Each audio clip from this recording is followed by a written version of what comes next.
Sometimes they yell at me, Gina. It's quite shocking. Oh, you know what? I know some people like that too. When they're in a bad mood. And, have I yelled at you? They, I definitely have told you this is not a fucking good time. But you have snapped. Have you yelled not at you? I mean, I know I've yelled at you. I mean, Rick.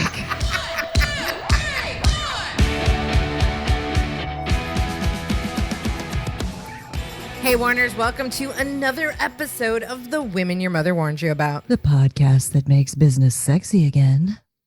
I'm Gina Tremarco, master trainer at Sales Gravy, laughing because every time Rachel is being sexy, it just makes me laugh. I try to be as sexy as I can with my sexy deep voice. I'm Rachel Pitts, mommy, wifey, a mortgage loan officer with U.S. Mortgage and creator of Your Ultra Fit Lifestyle.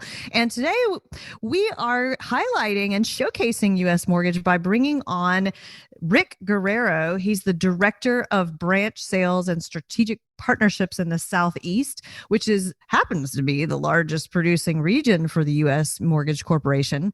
And before that, he owned and managed an insurance company for State Farm. And he tells a really fantastic story about how he did all that. I mean, I actually didn't know that part of the story about him. Pretty fascinating.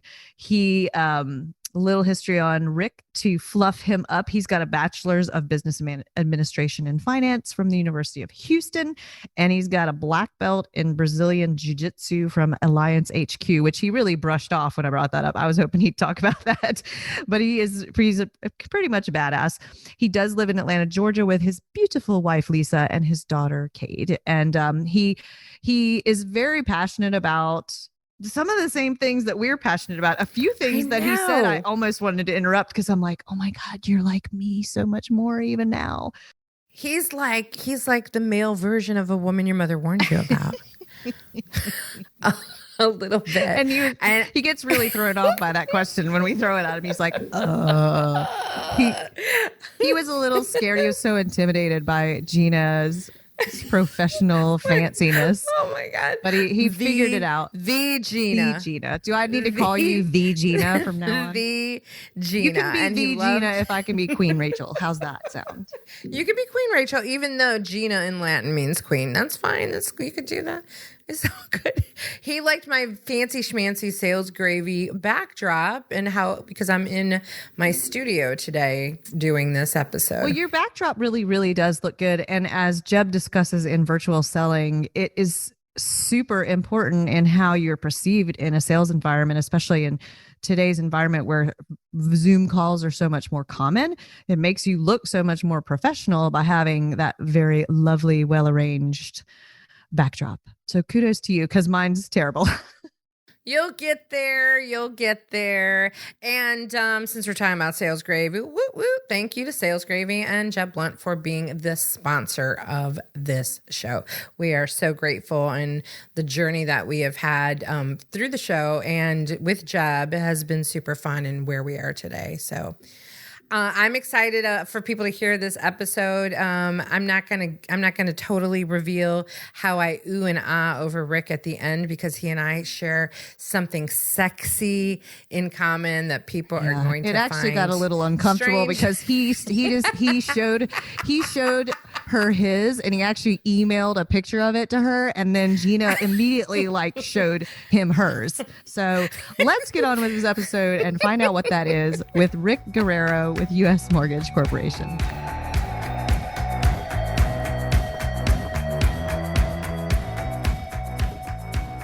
All right, Rick, so don't be nervous. This is it's a safe place where you can actually say whatever you want. Well, I'm nervous because my mother warned me about ladies like you. Oh, this is so perfect, Rick. Okay. I love this. By the way, real fast, welcome to the Women Your Mother Warned You About. Your mother warned you about women like us. I want to know what that warning was and how she described those women. I was totally just kidding to get a laugh. Too late. She didn't warn me about any women. Oh, okay. I should have been warned. Oh, well, luckily you did well. You ended up in a good place with your wife and your beautiful daughter. Well, how would you define a woman your mother warned you about, just for fun? I don't know. You know what? Maybe by the end of this show, you'll have a definition after talking to Maybe us. so. Maybe I'll loosen up a little bit and it'll come out. I promise you, you will not be harmed during the Women You Warn Mother Warned You About Right. podcast, Rick. You know me. It's going to be okay. I promise. I'm not nervous with you. Oh, Gina's scary. Gina's so professional compared to me with her backdrop and all. Don't let the backdrop fool you.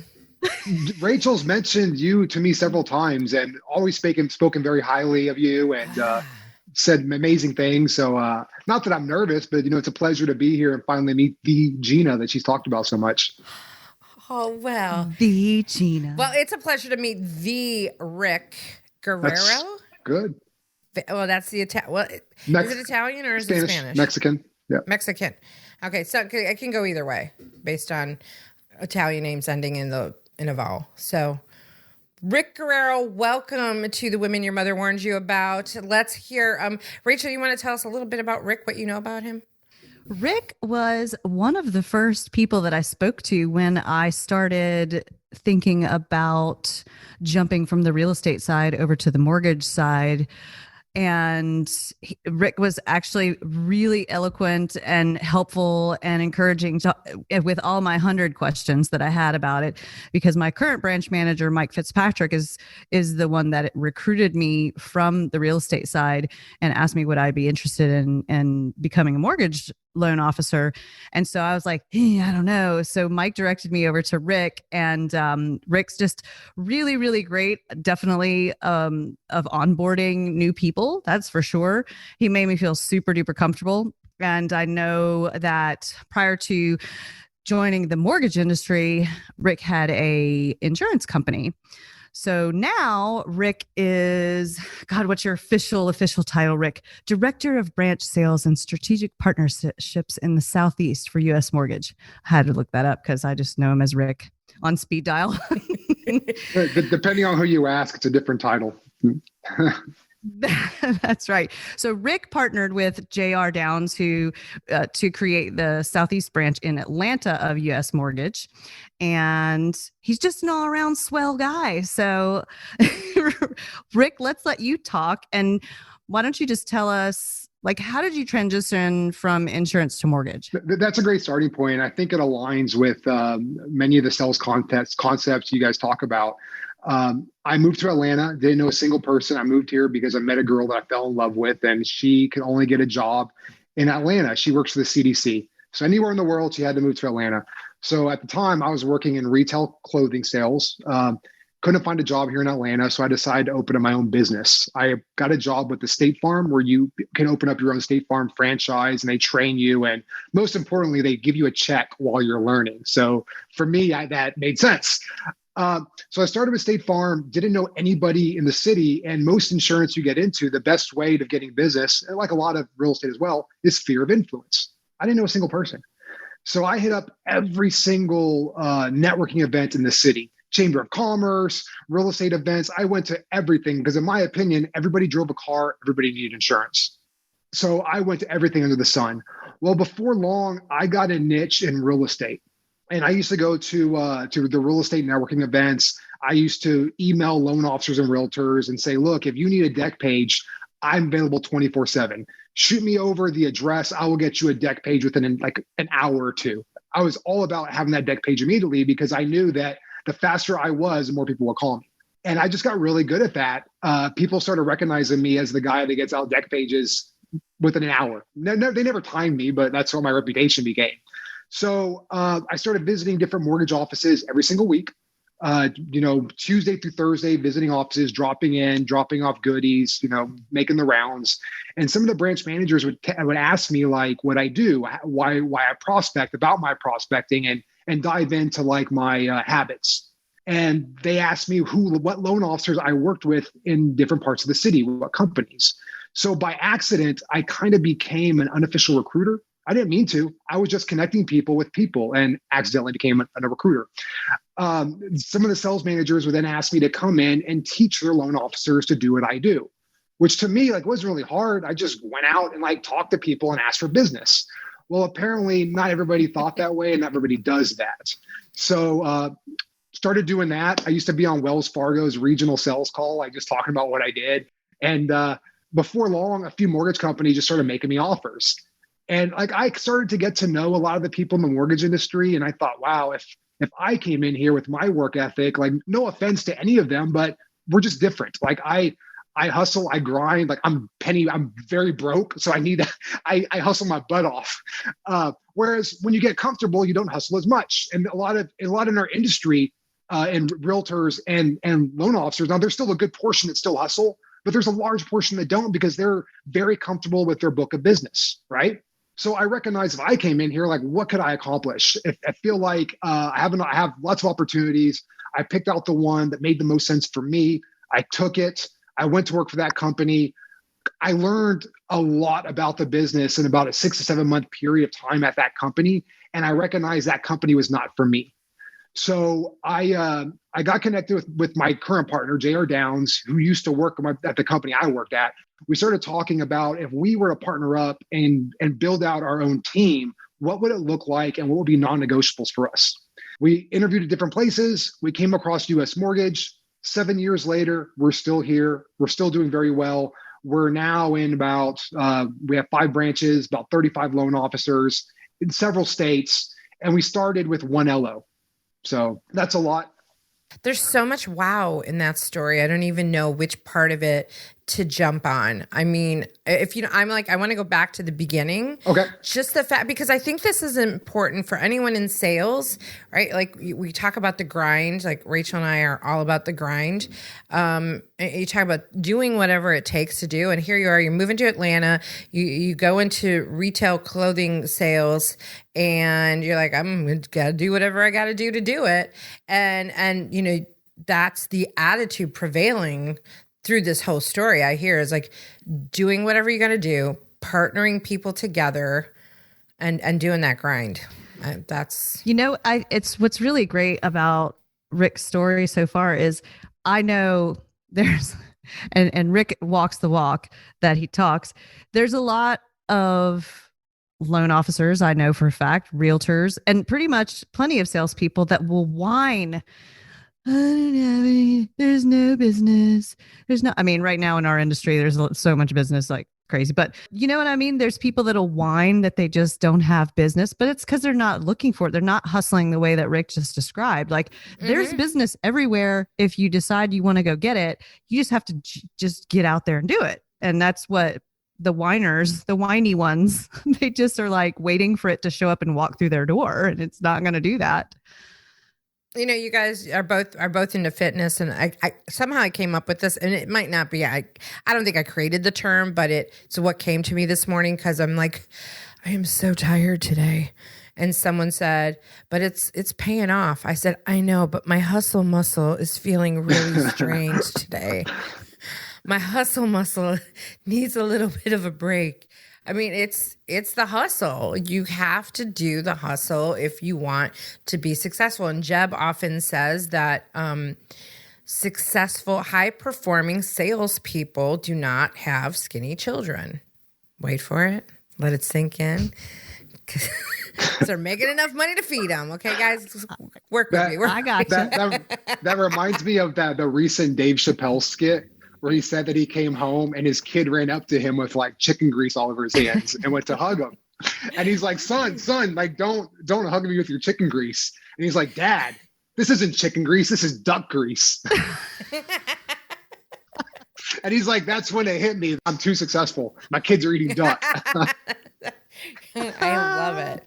Well, speaking of fitness, yeah, I want to drop in there that, Rick is a black belt, jiu-jitsu black belt. Just throwing it out there. Ooh.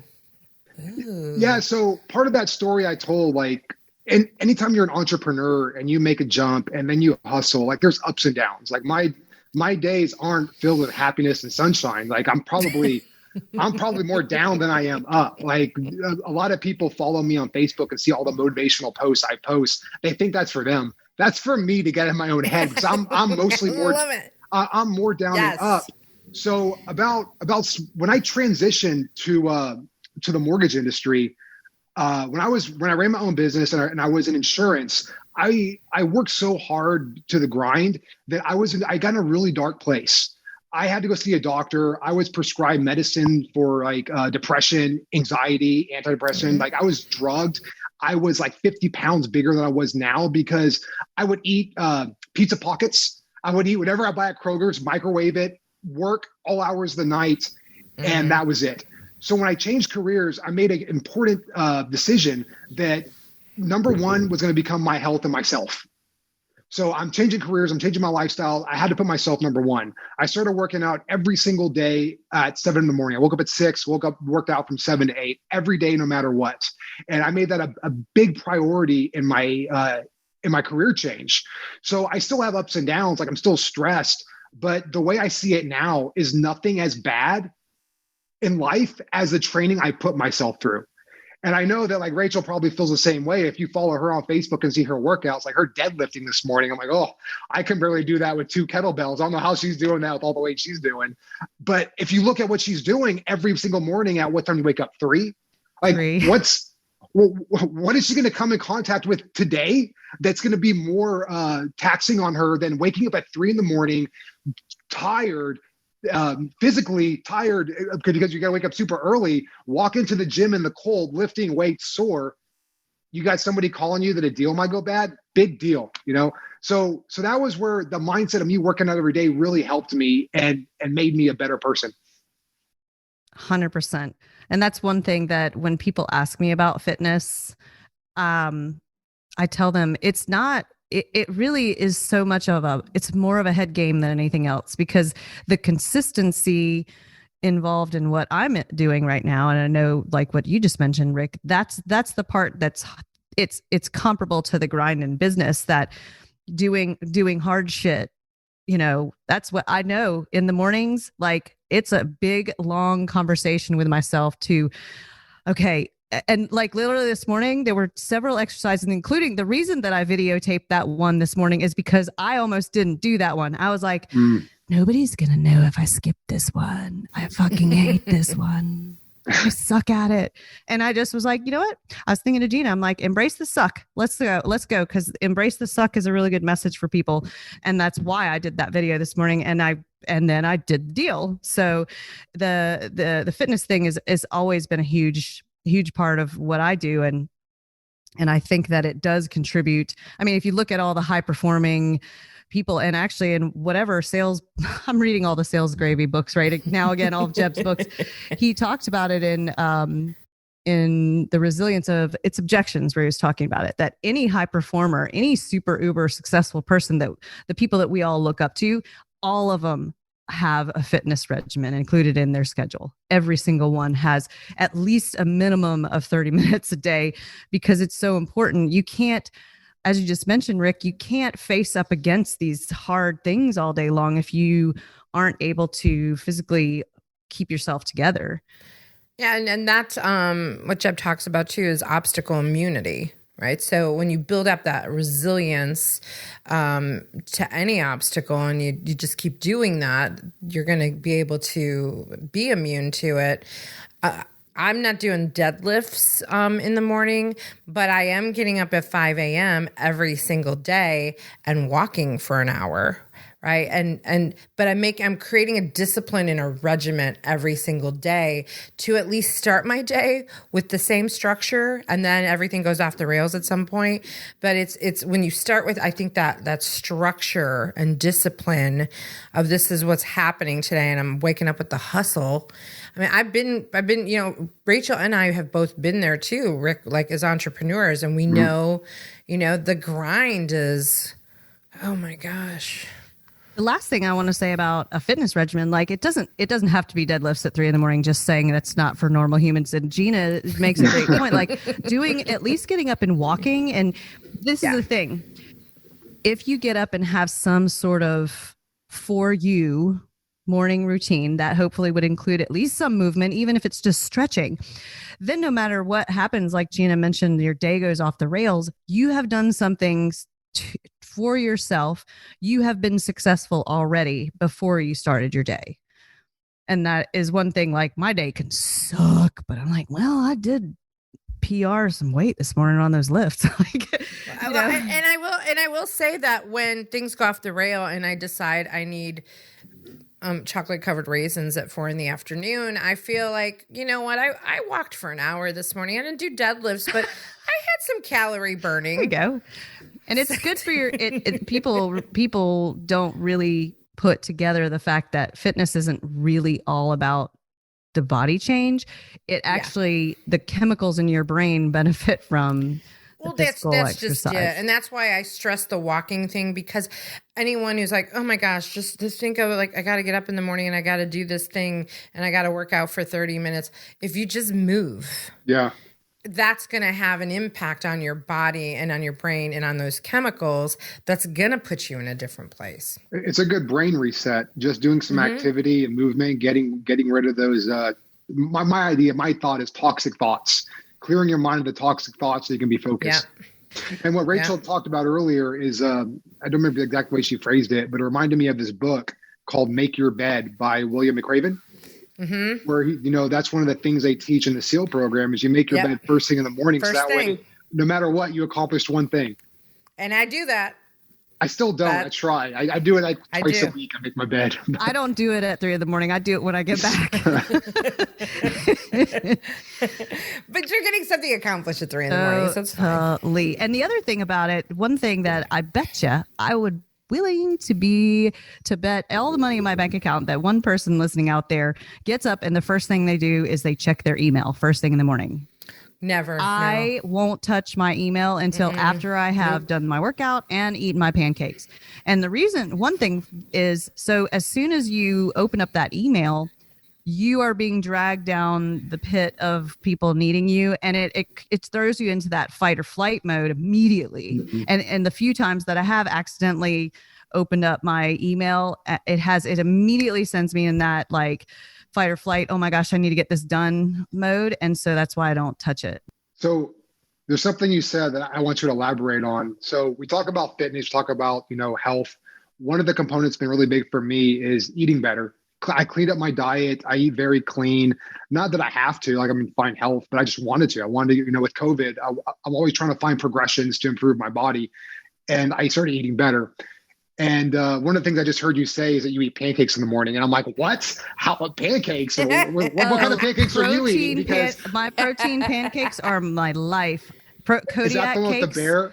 Yes. Kodiak cakes. And I put 2 to 4 egg whites in there because I'm doing such big lifts right now and I'm on a build phase. So I have a certain amount of carbs. So I load those things up. I do like 2 to 4 egg whites. I do an extra 1/4 a cup of oats in there and the pancakes. And then I put peanut butter on it. It's like, I feel literally like sometimes I want to cry and make some more because it's so good. I eat right now I never used to eat breakfast prior to COVID. I started to because my coach made me, which is good for me. It's better. I eat 3 egg whites and 2 pieces of sprout bread. Not egg whites, 3 eggs, and then 2 pieces of sprout bread. That's what I eat every day for breakfast. And it's so disgusting that I put salsa on it just to wolf it down. I don't like eggs, but I eat them just because they're a complete, protein or whatever. And sprout bread is just the tastiest bread out there. It's actually not bad. Well, and here's what though, here's a little analogy that you can relate to sales is, so same with me. When I started doing all this heavy training, I started going from eating eggs to now I eat egg whites, and I actually love eggs. But when I shifted to being that girl, the egg white girl, I remember coming into my front door one morning and being like, oh my God, I'm the egg white girl now. And so now I've embraced that. But the reason that sometimes you have to make shifts to changing your activities, you may not like it, but it takes you to that next level. So, I just started doing the Fanatical Prospecting Boot Camp with Gina. And so for our homework, she has us on these call blocks. And to be honest, and you and I talked about this, Rick, I've been hiding behind email. I haven't been doing my prospecting calls the way that I should be. And now she's got us on this homework doing these call blocks. And it was uncomfortable the very first one. But now, I just told her when I got on here, I'm like, darn it, my call block wasn't long enough today and I need to get back. I didn't finish all the calls. Wait. And what did I say? I'm like, you know what the solution is? Longer call blocks. But so once you get into it, now I love my egg whites and it's not a big deal, but it took me a minute to go, okay, let's move through this somewhat uncomfortable moment of not doing what I want to do, doing what I need to do so that I can level up. And that's a big piece of everything in sales. Kind of like with you, Rick, when you move to a new town, there's nobody around, but you got empty pockets. You got to just get uncomfortable. And empty stomach. So while you guys are eating your egg whites, I am having a breakfast of Eggo waffles. Lego my Eggo. I'm going to switch over to the bear waffles, the bear pancakes. Oh, man. Kodiak. Cinnamon oat is my jam. I've tried chocolate chip. I've tried dark chocolate. I'm a creature of habit, and the cinnamon oat. Where do you buy these Kodiak? It's better to buy them online because it's cheaper. But I think Kroger or Fresh Market has them. Okay. For 3 times the price. Good to know.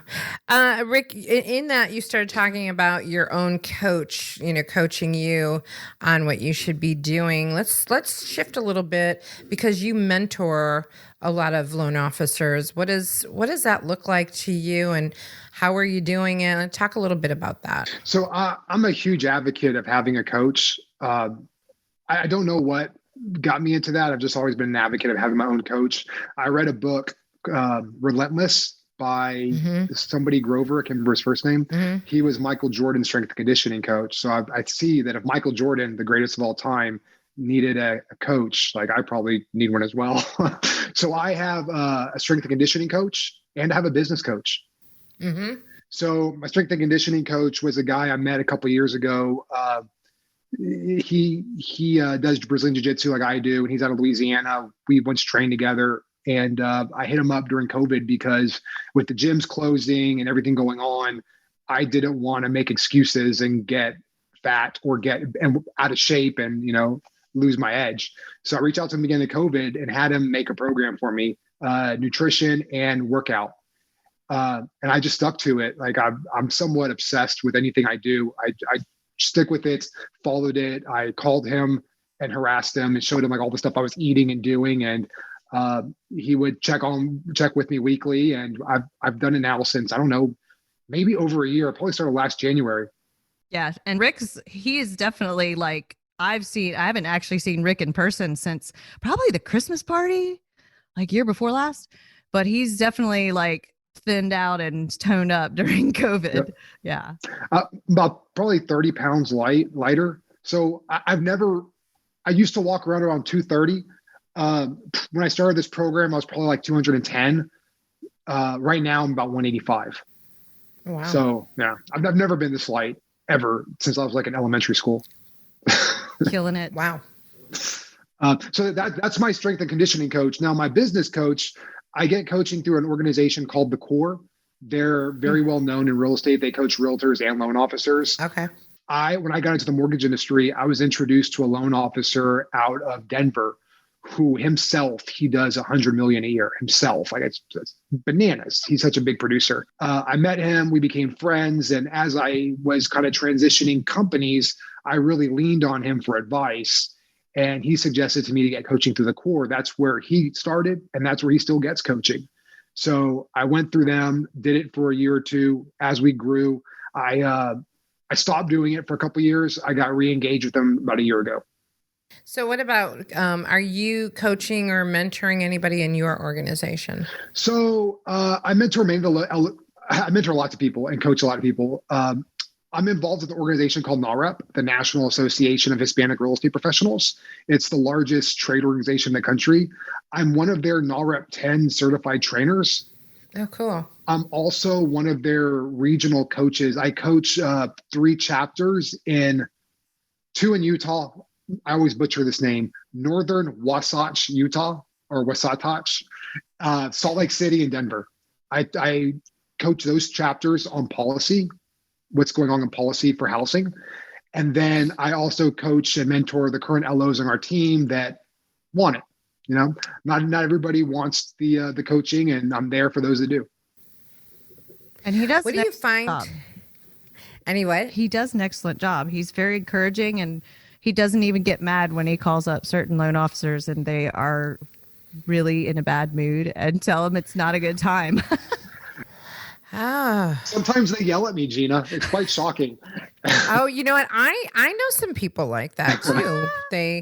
When they're in a bad mood and Have I yelled at you? they I definitely have told you this is not a fucking good time, but you have snapped. Have you yelled not at me? you. I mean, I know I've yelled at you.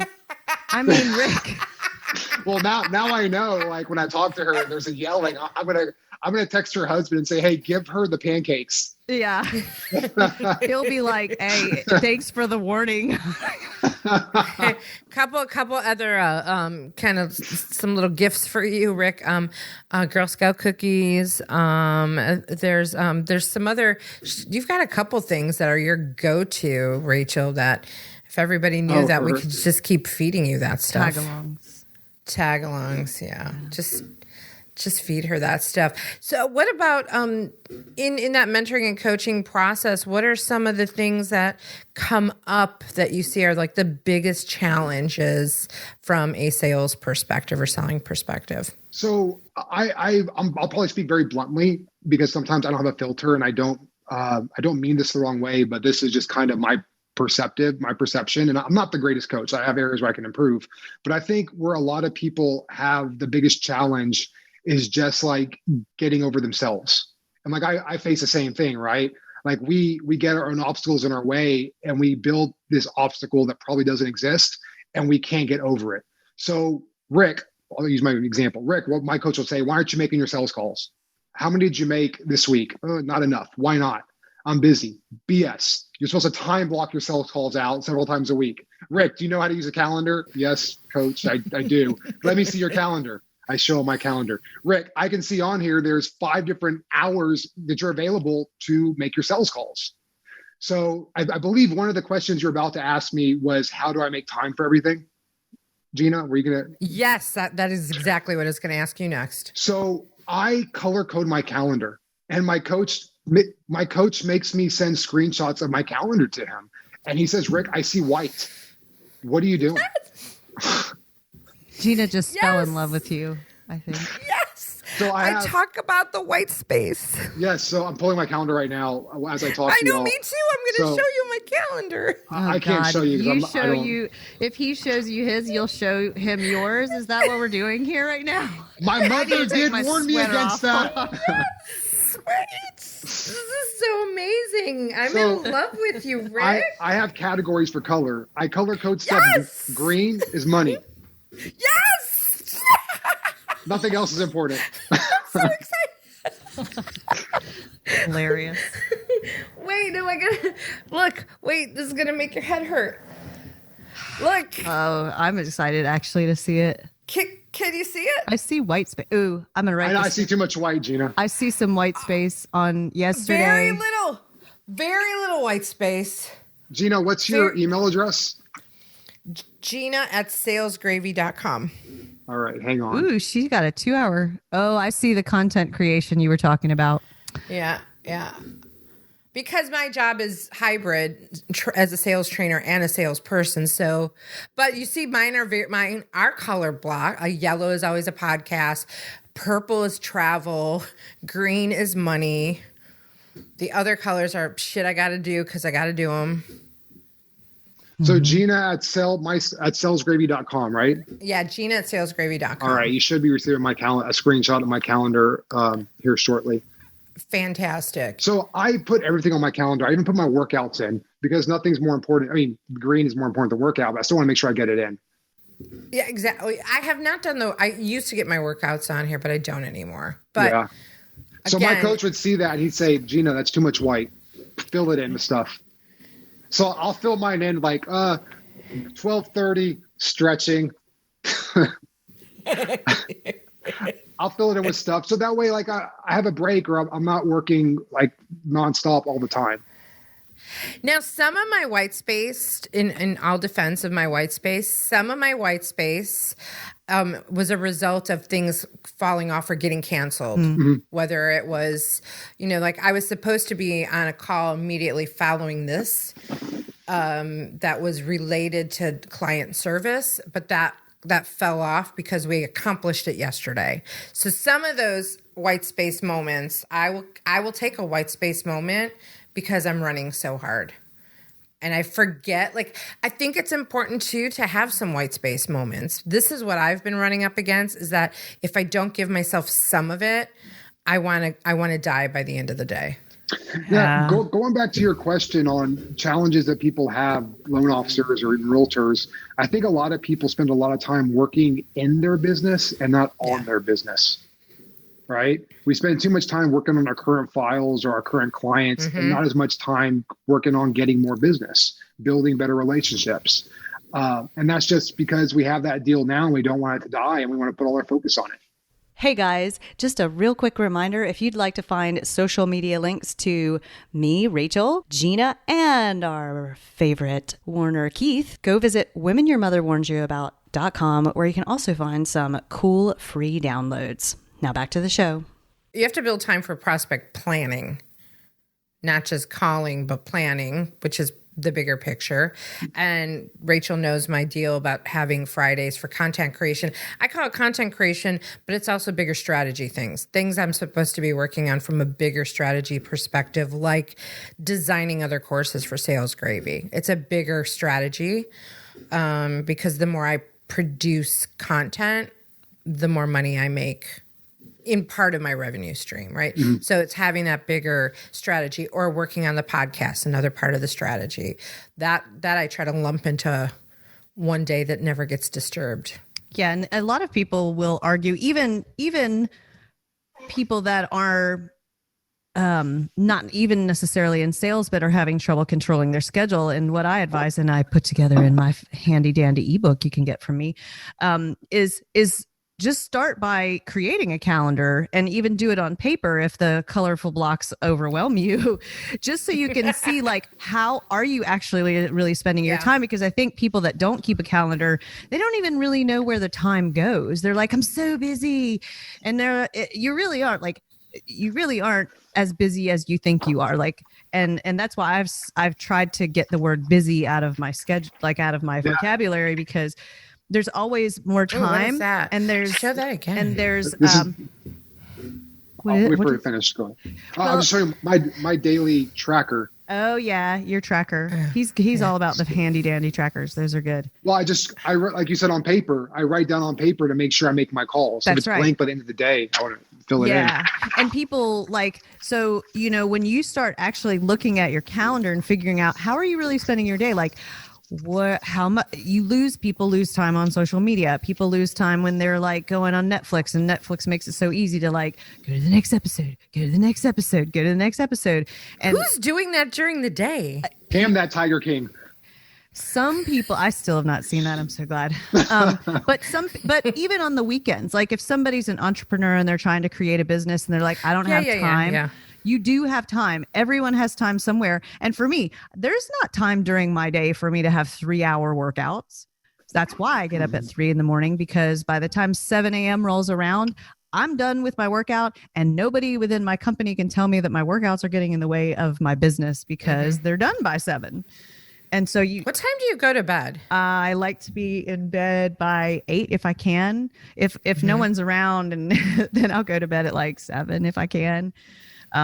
Sleep is also equally important. Yeah, I think this is we got to talk about that. To the point of the sleep, I do really well during the week with 6 or 7 hours, but on the weekends when I don't have, when all of our team is not working, so things are a little bit slower in terms of business, I'll usually sleep in and work out a little later. So I like to get 8 to 10 hours on the weekends for sure, but a lot of times I do get 8 hours during the week if I go to bed early enough. Well, sleep definitely impacts your health and your chemistry and your what's the word I'm looking for? Your brain powerness. Well-being. I clearly did not get enough sleep last night. I was about to say, yesterday you were didn't have enough sleep. I was like, she's dragging ass. I'm dragging ass this week. It happens. And you can catch up over the weekend. I'm going to catch up over the weekend. That's what we do. It's going to be time for us to wrap up soon. So I just want to make sure that we get in any other questions that we have for Rick. I know we have some fancy schmancy questions. I will say, Rick, I hope we're going to see you in Atlanta at Outbound in June. And if you're not familiar with it, just say so. But I have no idea what you're talking about. So say so. Yes, I love this. Is that where a bunch of women that my mother warned me about get together? Well, two. Actually, that yes, we're gonna. But this is the Outbound conference that Sales Gravy's involved with. Okay. We couldn't do it last year because of COVID. We're doing it this year in Atlanta, the week of June 15th. Okay. Outbound conference, and it's amazing. I see it right here. The Georgia World Congress. Yep. Yeah, we have an amazing lineup of speakers. You need to be there. And the women your mother warned you about are going to be there live streaming every day. Wow. Yeah, this is like an amazing conference. I'm looking at it right now. See? And it's in your backyard. I recognize one amazing speaker already, Miss Gina.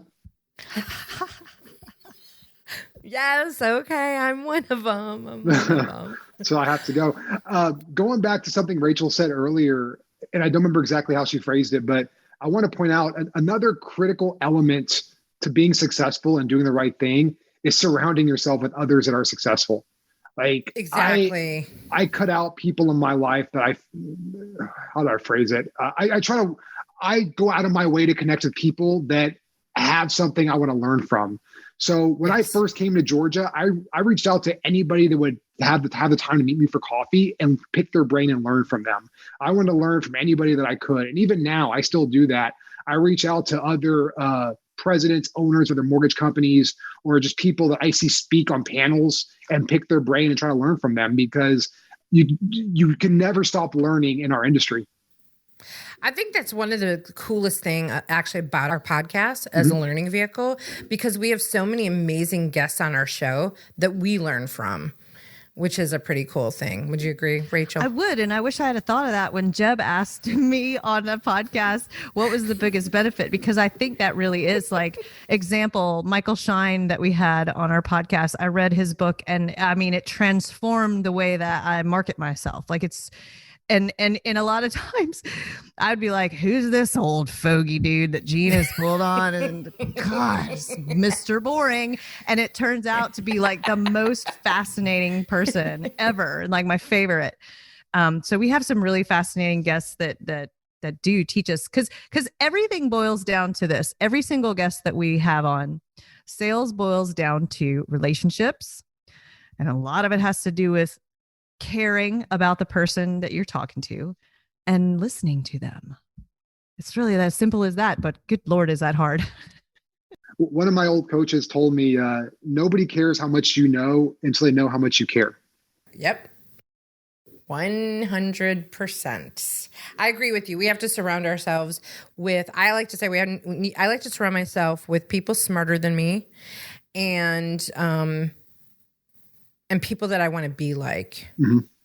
So if I want to be really successful and rich, I want to surround myself with those people. Or if I want to be around, kind, giving, compassionate people, those who are the people I'm going to keep around. And then I've just started, eliminating people that do not have that same kind of mindset. Mm-hmm. I have like several board of directors in my life that manage me. I have some that manage me from a health perspective. Rachel will tell you there's days where I'll just randomly text her screenshots of what I'm eating or my Apple calories for the day. I just try to connect with and stay connected with people that make me improve. 100%. Great advice for all of our listeners. Speaking of advice, let's shift to our signature questions, shall we, Gina? We shall. So, Rick, the first question for you is how, because you're on Women Your Mother Warned You About, the podcast that makes business sexy again, how would you define the word sexy? That's a good question. I think to me, sexy is, I don't know. You have to do better than I don't know. You can describe your wife if you need to. You're going to have to work on your improv skills, Rick. I know I need to. I'm not very good at improving. I'm a preparation guy. I need to take notes, prepare. I think so sexy, of course, is different to everybody. to me, sexy is something that is attractive to me, but that's not in terms of a male or female, right? Like I think certain cars are sexy. I think certain, I think the way people wear certain clothes or the way certain things look sexy, right? So I think it's a term that just kind of describes what something appeals to somebody. So to me, the newest vibe. Lexus, it's a very sexy car, right? Or if I buy a new suit and it's custom fit on me with a custom fit shirt and it's not baggy and it's like it's made for me, like that's a sexy look. I like that. I've not heard someone put it that way, and this is a really great way to kind of look at sexy.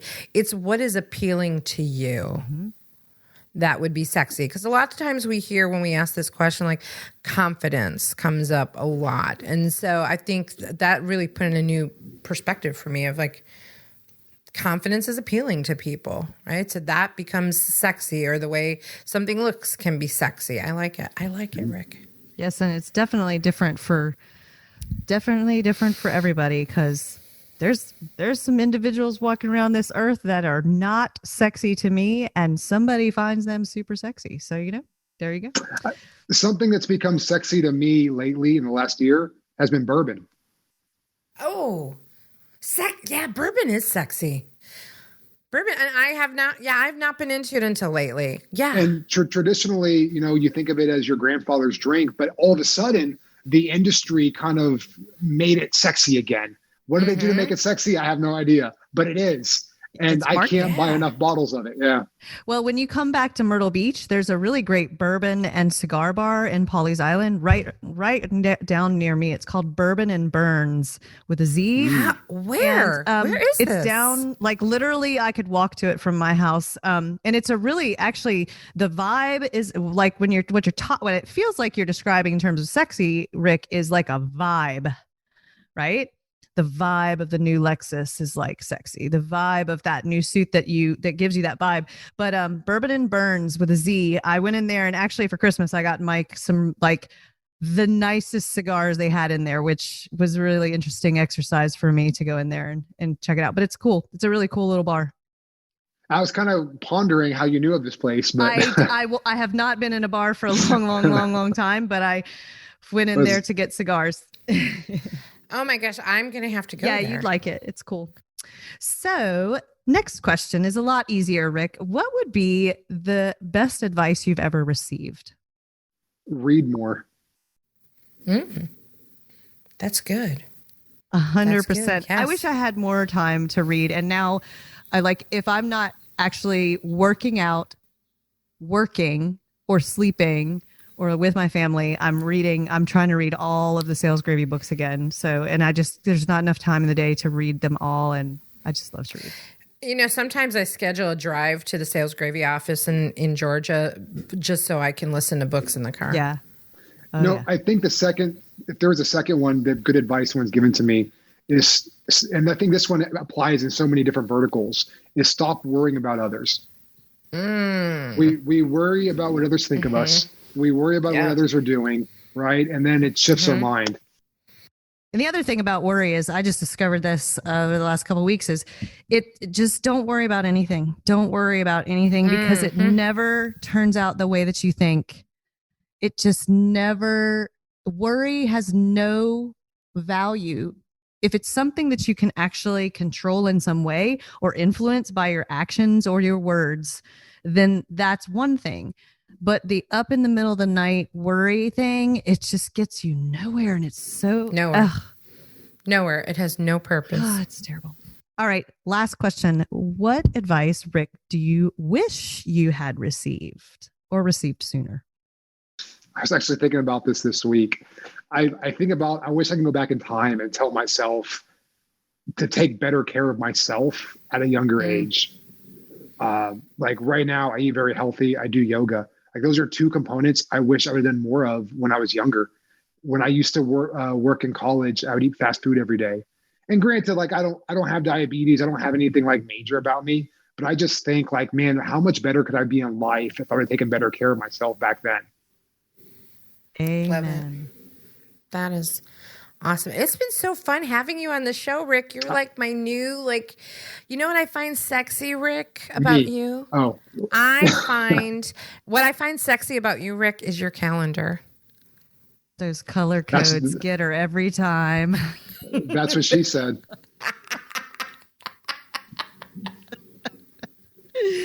I knew you guys would hit it off. I love it. And so you're going to go to Outbound, right? Is this a commitment? It's a commitment. As a matter of fact, not only am I going to go to Outbound, Gina, do you have a favorite type of food? Do I have a favorite type of food? Oh my gosh. She likes tagalongs. You like steak? I love steak. When you're in town, I'm going to put on my calendar. I'm going to take you to one of my favorite steakhouses in Atlanta. Can I come too? No. Yeah, I'm kidding. Please. And I'm going to print my calendar and bring it with us so we can go through it. Yeah, if you're going to bring your calendar, I'm not coming because it might get awkward if I'm there. What's your favorite steak place? So I have 3 in Atlanta that I absolutely love. Number 1 is a place called Howell's. Number 2 is a place called, and I say number 1, 2, and 3, they're all amazing, right? 1 is Howell's, 2 is Rathbun Steakhouse, and 3 is Little Alley. And any one of those is absolutely amazing. I think for us, I'll probably, depending on where y'all are staying downtown, probably the closest would be Howell's or Rathbun's. Which I think we're at the Congress, that hotel where you're going to stay. I looked it up. You're probably going to stay downtown. I think the closest to downtown is Howell's, which is it's absolutely my favorite steakhouse. But the other ones are really good too. Like we won't be disappointed going to either one. Fantastic. Well, we could hit one up every night. I was about to say we're there for several days. Yeah. I can't do steak 3 days in a row. No, I can't either. I can't. We'll get you a handy dandy I'll have to fast in between. Code. We'll get you a code to use to get registered for Outbound. Oh, that'd be great. Thank you. To have you there. I'm so excited. Okay. All right. I think we have to go now, don't we? We do. I've got a hard stop. Can I ask you ladies a question before we wrap this up? I don't know if it's appropriate on this show or not. You can edit this out if you don't want it. Are we able to do a giveaway? Can I give away a book? Why not? I have several. You can pick out the one you want. I have Fanatical Prospecting, which is an amazing book. I also have I have Extreme Ownership. Have you read that? This book is fantastic. Extreme Ownership is a really good book. I think that's a great book to give away. Let's do that. So I have 4 love it. I'll give out so one. Good. Love this book. I actually listened to it on the Audible, which is, Jocko on Audible it gets you pumped up. So good. I love the Audible. love the Audible. So you guys tell me who to ship it to, and I will ship the book out to however we ship it to. However we do it. Okay, who are we going to give it away to? Ooh. So I think that because we talked about calendars, I think that the first person to share this podcast on their Facebook page, tag or Instagram, tag the women your mother warned you about, or even LinkedIn would be fine. Tag women your mother warned you about, and give us a screenshot of your color blocked calendar. And I'm going to up the ante. We will pick 2 people. Nice. And I will give away. Oh, I hate to because I just gave one away, but I'm going to give another one away. Do it. Which will leave me down to 0, which is my favorite Jeb book is Sales EQ. I bet you that you know somebody who could replace it for you. I might be able to get it replaced.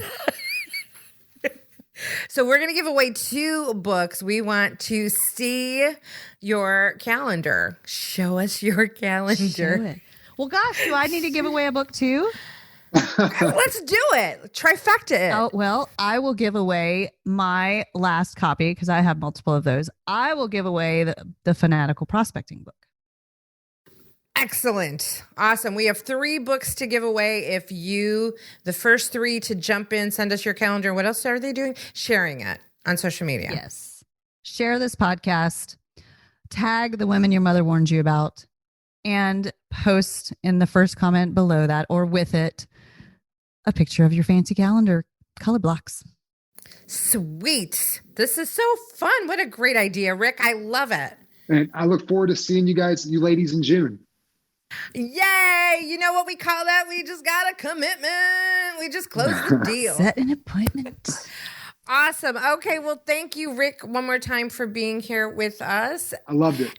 And thank you, Warners, for listening to this episode of The Women Your Mother Warned You About, now sponsored by Sales Gravy. Hey, if you need a little more, just a little more something, you want to up the ante with your selling skills, your prospecting skills, Sales Gravy University is the place to go with so many courses, both live and e-learning. So go check out Sales Gravy University and sign up for a class. I might be teaching it. And Gina is fantastic. For all information about Gina and myself and the elusive Keith Walters, you can visit womenyourmotherwarnsyouabout.com. And if you enjoyed this episode, please do us a great favor and bless us by sharing this episode with someone who needs to hear it, because there's so much knowledge that Rick dropped in this episode. Awesome. Thanks again. We're out. Bye, Warners. This really will get serious soon. Yeah, it doesn't have to. I don't think anybody wants it to be serious.